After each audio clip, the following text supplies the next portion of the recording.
Assalamu alaikum, dear students. Welcome to the course IT Infrastructure. Basic level पे IT infrastructure है क्या from very beginning हम इसको in detail discuss करेंगे। अब ये समझ लें कि एक कोई भी बिजनेस ऑर्गेनाइजेशन जो एक अपने स्मॉल या मीडियम लेवल के बिजनेस या इवन के लार्ज लेवल के बिजनेस को जो रन करते हैं उसके अंदर इंफॉर्मेशन टेक्नोलॉजी का काफ़ी ज़्यादा रोल है आजकल के मॉडर्न एरा के अंदर। तो आज के फर्स्ट लेक्चर में हम ये जानने की कोशिश करेंगे कि कोई भी ऑर्गेनाइजेशन चाहे उसका ताल्लुक आईटी फील्ड के साथ हो या आईटी फील्ड के साथ ना हो, वो आईटी इंफॉर्मेशन टेक्नोलॉजीज, उसके रिगार्डिंग टूल्स, उसके रिगार्डिंग टेक्नोलॉजीज, उसके रिगार्डिंग हार्डवेयर्स, उसके रिगार्डिंग सॉफ्टवेयर्स, उनको लाजमन किसी न किसी लेवल पे यूज करते हैं। सो इंफ्रास्ट्रक्चर को जानने के लिए हम एक डायग्राम देखेंगे। इस डायग्राम के अंदर जो डिफरेंट मॉड्यूल्स हैं उनको फिर हम वन बाय वन डिस्कस करते हैं। अच्छा, ये एक ओवरऑल सिनेरियो जो आपको दिखाया जा रहा है, इसमें जो मेन चीज है जो कि एंट्री पॉइंट है इस ऑर्गेनाइजेशन में, वो है बेसिकली इंटरनेट। इंटरनेट जो बेसिकली है ये आपको कोई एक्सटर्नल सोर्स से प्रोवाइड किया जा रहा होता है। कोई आईएसपी इंटरनेट सर्विसेज प्रोवाइडर्स जो हैं, जैसे पीटीसीएल है या अदर कंपनीज हैं जो लार्जर कंपनीज हैं, जो आपको इंटरनेट की फैसिलिटीज प्रोवाइड करती हैं, वहाँ से आप कोई इनका इंटरनेट कनेक्शंस लेते हैं first of all, because otherwise आपका जो भी सेटअप है वो इंटरनेट की मौजूदगी के बगैर आउटर वर्ल्ड के साथ कम्युनिकेट नहीं कर सकता। सो आउटर वर्ल्ड के साथ कम्युनिकेशन के लिए इंटरनेट की फैसिलिटी का होना बहुत ज़रूरी है। अच्छा, अब ये सवाल ये पैदा होता है कि इंटरनेट, हमें ज़रा बिल्कुल बेसिक लेवल पे चलते हैं चीज़ों को लेकर, कि इंटरनेट हमें कैसे आउटर वर्ल्ड के साथ सर्विसेज प्रोवाइड करता है।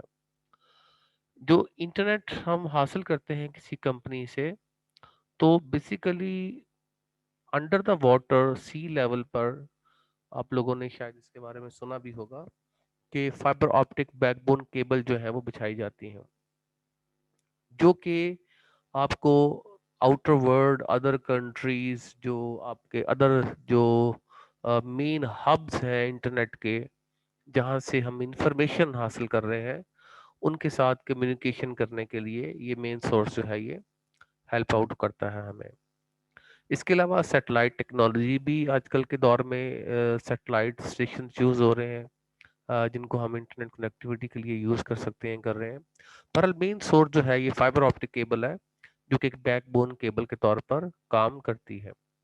और फर्दर डिफरेंट लार्जर ऑर्गेनाइजेशंस जो हैं, जैसे कि हम पीटीसीएल की बात करते हैं, पीटीसीएल का एक बहुत बड़ा नेटवर्क जो है वो पाकिस्तान के अंदर जो है वो जाल फैला हुआ है पूरा का पूरा। इनकी केबल्स, टेलीफोन लाइंस और अदर जो सर्विसेज हैं ऑल लेवल पे हम रूरल एरियाज में या सिटी एरियाज में देखते हैं, ये हमें काफ़ी ज़्यादा ये फैसिलिटीज़ जो हैं ये प्रोवाइड करते हैं। सो इंटरनेट, जैसे हमने बात की कि पहला जो पॉइंट है हमारे पास है वो इंटरनेट की कनेक्टिविटी है। तो इसमें बहुत सारी चीज़ें इस डायग्राम में नज़र आ रही हैं, वन बाय वन हम इन तमाम चीज़ों को डिस्कस करते हैं लेटर ऑन। तो सबसे पहले हमने यही बात यहाँ पे लिखी हुई है, internet is not a centralised service, internet is a decentralised network.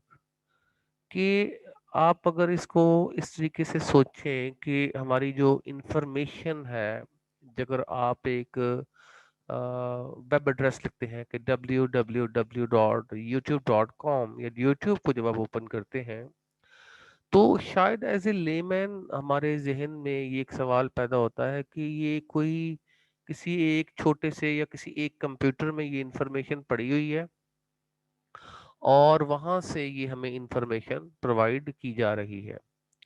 तो बेसिकली जितने भी बड़े सर्वर हैं, बड़े लेवल पे जो लोग या जो कंपनी जैसे गूगल है, यूट्यूब है, फेसबुक है, इनकी बहुत लार्जर ऑर्गेनाइजेशंस होती हैं, इनके बहुत बड़े मेन फ्रेम सर्वर्स होते हैं, और इनमें प्रोसेसिंग या मेमोरी के अलावा जो सबसे जो इम्पोर्टेंट एस्पेक्ट है यूट्यूब की पर्टिकुलरली, अगर हम या फिर फेसबुक की अगर हम बात करें, तो इसमें जो डेटा स्टोरेज का एस्पेक्ट है कि इसमें hundred and thousands of terabytes की हार्ड डिस्क इसमें लगी होती है। एक समझ लें कि एक बहुत बड़ा हॉल तरह का कमरा होगा, और उसमें सारी स्टोरेज डिवाइसेस जहाँ पर इंफॉर्मेशन स्टोर है, और वहाँ से इंफॉर्मेशन आपको एक्सेस करके दी जा रही है। और बेसिकली ये कोई एक सर्वर नहीं होगा, इसको रीजन वाइज मल्टीपल एरियाज में सर्वर्स को डिवाइड फर्दर किया जाता है। इसलिए हम इसको कहते हैं कि डिसेंट्रलाइज नेटवर्क है। इंटरनेट में कोई भी इंफॉर्मेशन, जैसे कि आपको एक नजर आ रहा है एक ट्री, तो इसमें कोई अगर मुझे इंफॉर्मेशन चाहिए है, कोई मुझे म्यूजिक सुनना है, या मुझे कोई ईमेल करनी है, या मुझे कोई फेसबुक का इस्तेमाल करना है, या मुझे यूट्यूब या ट्विटर का इस्तेमाल करता है, ये सारी इंफॉर्मेशन किसी एक कंप्यूटर में नहीं पड़ी हुई, ये सेंट्रलाइज्ड नेटवर्क नहीं है। हम ये नहीं कह सकते कि दुनिया में एक ही सर्वर है, एक ही जगह पर ये सारी इंफॉर्मेशन जो भी हम वेब एड्रेस देते हैं, वो सारी रिक्वेस्ट एक ही कंप्यूटर में जाती है, नहीं, ऐसा नहीं है इसमें। तो इंफॉर्मेशन डिसेंट्रलाइज्ड है, जैसे कि यहाँ पर लिखा हुआ है, internet is a global computer network of billions of computers. तो हम ये कह रहे हैं कि इसमें लाखों करोड़ों कंप्यूटर्स का ये मजमुआ है।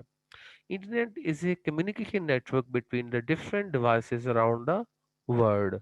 कि बेसिकली इंटरनेट को हम इस्तेमाल किस लिए करते हैं, एक एज ए कम्युनिकेशन नेटवर्क के तौर पर, जिसको यूज करते हुए हम डिफरेंट डिवाइसेस के साथ डिफरेंट इंफॉर्मेशन, डिफरेंट डेटा जो है वो अराउंड द वर्ल्ड कलेक्ट करते हैं।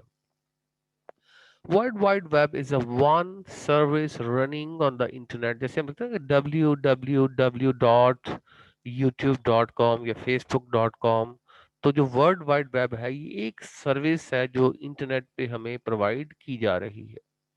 In order to connect to the internet, you must have access to an internet service provider। जैसे कि अभी हमने थोड़ी देर पहले बात की कि हमारे पास कोई आईएसपी कनेक्शन होगा, कोई हम आईएसपी सर्वर से कम्युनिकेट करते हैं, कोई अपना पैकेज लेते हैं उससे। You can connect ISP by using wire और वायरलेस कनेक्शन।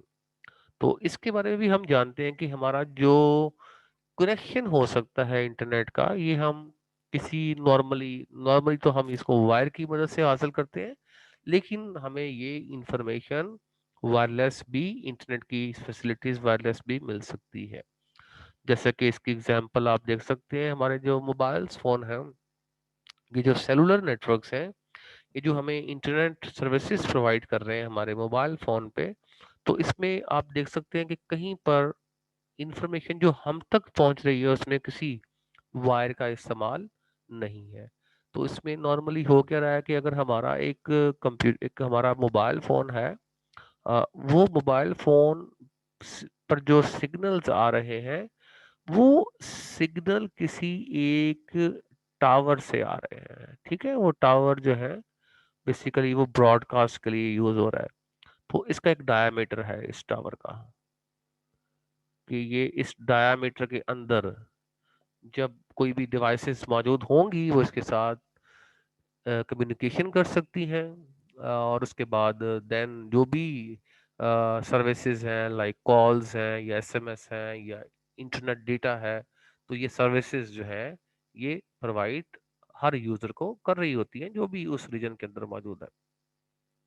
अच्छा, इसलिए टावर एक नहीं होता, आप देखते हैं कि एरियाज वाइज जो है वो मल्टीपल टावर्स हमें नजर आते हैं, क्योंकि इसका एक रेडियस है, इसकी एक लिमिटेशन है कि भाई ये 20 माइल्स या 30 माइल्स या 40 माइल्स का ये रेडियस जो है ये कवर करता है, इससे ज्यादा ये रेडियस कवर नहीं करता। तो क्या क्या होगा कि जैसे ही यहाँ पर इसके सिग्नल्स वीक होंगे, यहाँ पर एक और टावर हमें मिल जाएगा, और वो टावर जो है वो पर्टिकुलरली यहाँ का रेडियस जो है, एक पर्टिकुलर रेडियस जो है वो कवर अप कर, एंड सो ऑन। इस तरीके से जिस एरिया के अंदर जो भी मोबाइल डिवाइसेस होंगी वो इसके साथ कनेक्ट होंगी, जो यहाँ पर मौजूद होंगी वो इसके साथ कनेक्ट होंगी, एंड सो ऑन। इस तरीके से इंटरनेट की सर्विसेज या डेटा सर्विसेज जो है वो प्रोवाइड की जा रही होती है। ये हमने थोड़ी सी इंटरनेट इंटरनेट की इंट्रोडक्शन देख लिया और इसके बारे में हमने जाना। अब हम आहिस्ता आहिस्ता हम ये जो डायग्राम है इसका पूरा एक ओवरऑल इंफ्रास्ट्रक्चर हम देखेंगे कि एक ऑर्गेनाइजेशन के अंदर ये जो सारी चीज़ें हैं ये आपस में कैसे कम्युनिकेट कर रही हैं, कैसे कनेक्ट हो रही हैं, एंड सो ऑन। अच्छा, उसके बाद नेक्स्ट पॉइंट है स्विचेस एंड राउटर। अच्छा, इस डायग्राम में जो नेक्स्ट इंटरनेट के साथ एक डिवाइस आपको नजर आ रही है that is a router. Router के बाद एक स्विच है, लेकिन पहले हम राउटर की बात कर लेते हैं कि राउटर क्या चीज है। देखिए, राउटर को आप एक ऐसा एक डिवाइस समझ लें, इंटेलिजेंट डिवाइस समझ लें। इसकी मिसाल कुछ ऐसे लेंगे, अगर आप किसी ऑर्गेनाइजेशन में एंटर हो तो वहां पर कोई सिक्योरिटी गार्ड मौजूद होगा। वो आपसे आपकी शिनाख्त पूछता है, आपको किससे मिलना है, किधर किस डिपार्टमेंट में जाना है। वेरिफिकेशन के बाद वो आपको उस मुतलका डिपार्टमेंट तक भेज सकता है। तो राउटर की मिसाल आप कुछ इस तरीके से ले सकते हैं कि जो भी इंफॉर्मेशन इंटरनेट से ली जा रही है, जो इंफॉर्मेशन इंटरनेट से इस ऑर्गेनाइजेशन तक पहुंचेगी वो राउटर से होती हुई पहुंचेगी। कि वो इंफॉर्मेशन रिगार्डिंग दिस, अगर ऐसी कोई इंफॉर्मेशन आ रही है जिसकी रिक्वेस्ट इसमें से किसी डिवाइस ने नहीं की, तो डेफिनेटली राउटर अलाउ नहीं करेगा कि वो इंफॉर्मेशन इंटरनेट से इस इन डिफरेंट कंप्यूटर्स तक पहुंचे। उसकी वजह ये हो सकता है कि इंटरनेट को यूज करते हुए कि इस लोकल ऑर्गेनाइजेशन के कंप्यूटर्स को कोई हैक करना चाह रहा है, कोई एक्सेस करना चाह रहा है, कोई डेटा यहाँ से लेना चाह रहा है, और वो कोई अनऑथराइज एक्सेस लेना चाह रहा है। तो राउटर की ये एक बड़ी एक खूबी समझ लें, इसकी कैरेक्टरिस्टिक समझ लें कि ये ना सिर्फ रिकग्नाइज करता है डेटा को, बल्कि फर्दर आगे राउट करता है स्विच की जाना। अच्छा, अब स्विच का क्या रोल है, यहाँ पर स्विच क्या करेगा? स्विच का पर्पस ये होगा, देखिए ये स्विच है, इसके साथ मल्टीपल पोर्ट्स लगी हुई हैं। ये नॉर्मली 16 पोर्ट या 32 पोर्ट्स या 8 पोर्ट्स या सो ऑन, इससे बड़े भी हो सकते हैं, लेकिन नॉर्मली 64 पोर्ट्स जो हैं वो बड़े हब्स या स्विच डिवाइसेस होती हैं। अच्छा, इनके साथ मल्टीपल पीसीज अटैच होते हैं वाया द केबल, या वायरलेस भी हो सकते हैं। लोकल एरिया नेटवर्क में नॉर्मली ये वाया केबल एक दूसरे के साथ कनेक्ट होते हैं। अच्छा, इसके साथ साथ जब इसको किसी दूसरे नेटवर्क के साथ कनेक्ट करना है, यानी कि एक स्मॉलर चंक ये वाला है, एक ये ऑर्गेनाइजेशन का ये डिपार्टमेंट है, और लेट्स सपोज एक दूसरा डिपार्टमेंट है, ये एक तीसरा डिपार्टमेंट है, एंड सो ऑन। तो अब ये वाला स्विच एक दूसरे स्विच के साथ कनेक्ट होगा, उसके साथ फर्दर कोई कंप्यूटर्स या हार्डवेयर डिवाइसेस अटैच होंगी। तो इस तरीके से ये नेटवर्क आपस में एक दूसरे के साथ कम्युनिकेशन परफॉर्म कर सकेगा। तो नेक्स्ट हम बात कर रहे थे स्विचेस की एंड राउटर्स की। तो a router receives and send data on computer network. Router guides data packets over internet. अच्छा, ये जो guide data packet over internet का मतलब क्या है, मैं अगेन वापस उसी डायग्राम पे चलता हूँ। मिसाल के तौर पर एक ये कंप्यूटर है, इसने रिक्वेस्ट की कि www.facebook.com, ये रिक्वेस्ट थ्रू स्विच राउटर के पास आगे गई। अच्छा, अब इंटरेस्टिंग बात यह है कि जो इंटरनेट है ये तो मालूमात का बहुत बड़ा खजाना है। इसमें तो आपके जो सर्वर्स हैं ये लाखों सर्वर्स हो सकते हैं।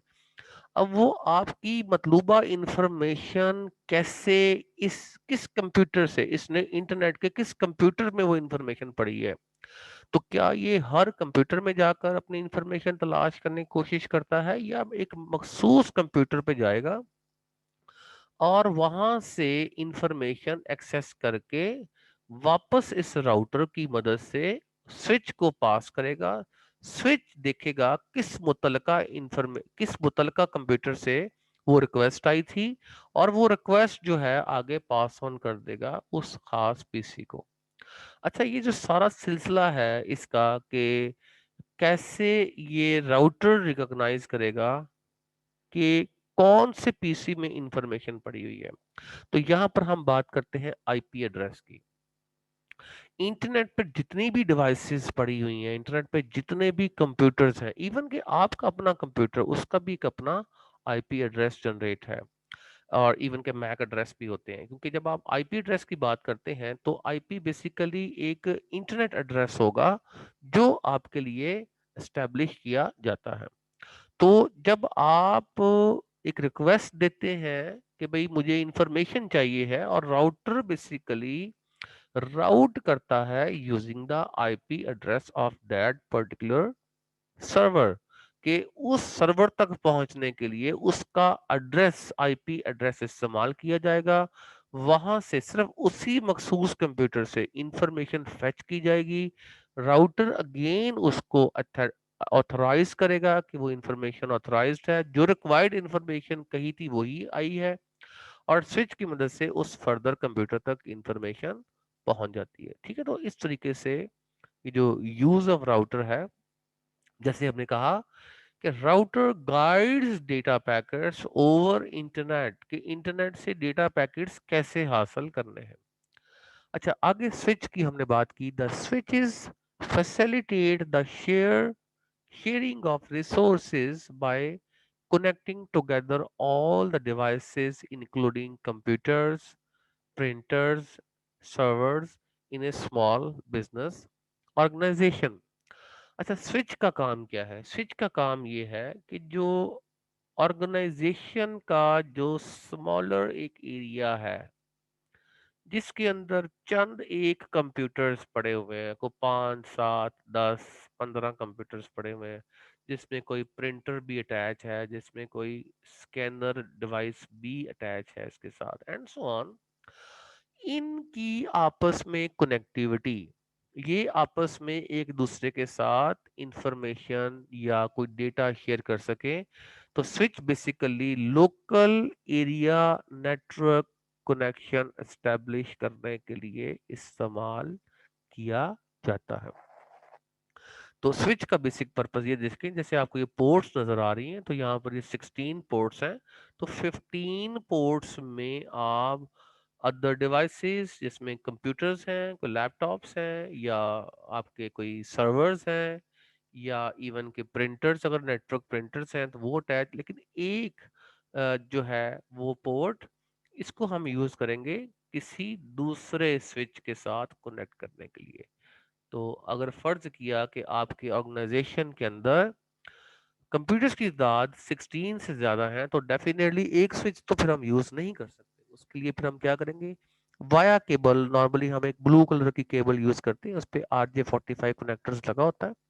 तो वो कनेक्टर्स जो हैं वो हम इस स्लॉट में लगाते हैं, उसको दूसरी साइड हम इस स्लॉट में लगाते हैं, दूसरे स्विच में।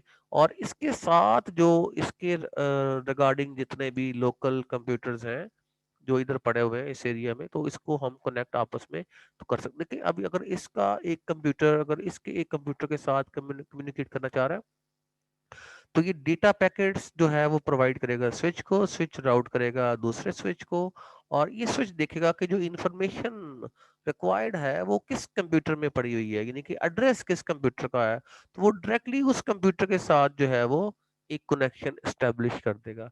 तो इसके लिए एक बड़ी जरूरी चीज ये है कि राइट्स भी डिफाइन किए जाते हैं, कि राइट्स हैं या नहीं, कि कोई कंप्यूटर किसी दूसरे कंप्यूटर के साथ कम्युनिकेशन या रिसोर्स शेयरिंग कर सकता है या नहीं कर सकता।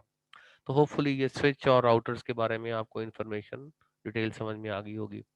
अच्छा, फर्दर अगली जो चीज़ है वो हम देख सकते हैं कि स्विच की बात हमने कर ली, राउटर्स की बात हमने कर ली। अब हमारे पास जो इस ऑर्गेनाइजेशंस के अंदर कंप्यूटर्स हैं वो कौन कौन से हो सकते हैं? उसमें कोई हमारे पास मोबाइल फोन्स उस नेटवर्क का हिस्सा हो सकते हैं, हमारे पास कोई डेस्कटॉप कंप्यूटर्स हो सकते हैं, कोई स्कैनर्स हो सकते हैं, कोई अदर टैबलेट पीसी हो सकते हैं, या कोई डेस्कटॉप जैसे हमने कहा लैपटॉप कंप्यूटर्स भी हो सकते हैं।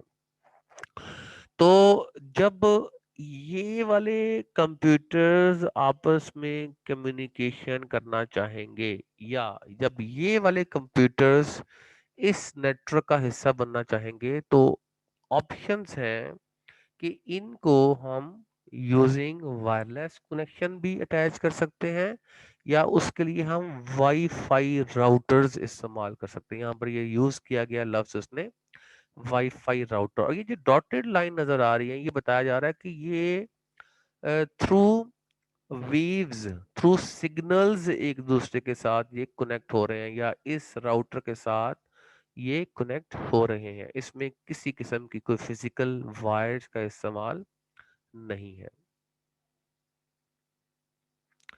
जैसे हमने कहा कि हमारे पास कंप्यूटर्स डेस्कटॉप हैं, या कोई अदर प्रोसेसिंग हो रही है जितने भी कंप्यूटर्स के अंदर, मोबाइल फोन्स के अंदर, तो होता क्या है कि इसमें डेटा इनपुट हो रहा होता है, प्रोसेस हो रहा होता है, और आउटपुट प्रोड्यूस हो रही होती है, और उसकी शेयरिंग यूजिंग वायरलेस या वायर्ड नेटवर्क किया जा सकता है। अच्छा, नेक्स्ट बात करते हैं कि हमारे पास नेटवर्क के अंदर एक कंप्यूटर सर्वर भी होता है। दोबारा हम इस मेन डायग्राम की तरफ आते हैं। तो इसमें अगर आप एक चीज देखें,